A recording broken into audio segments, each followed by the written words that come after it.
Hi there, it's me back up again. It's just a new feature that that Mural have launched recently, which is the Custom Toolbar. So I just want to introduce this new feature for you.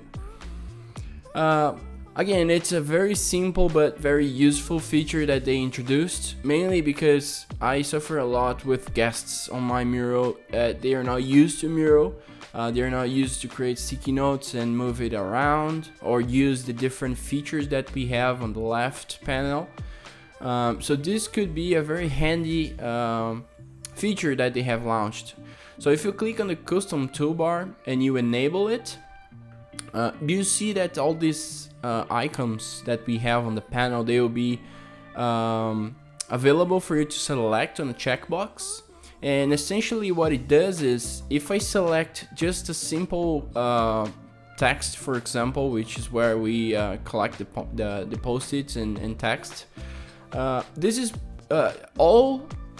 actually this is the only feature that my guests will have access to, for example. So if I hit preview, this is just the view that my guests will have when they join my Mural.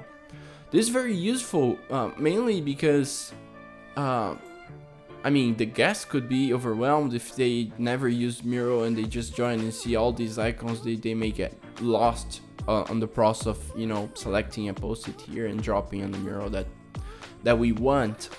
So I think by limiting the ability of the people on the workshop or on the meeting to use the features, I think this is a very good tool, and this is gonna make the life of the facilitator a lot more easier.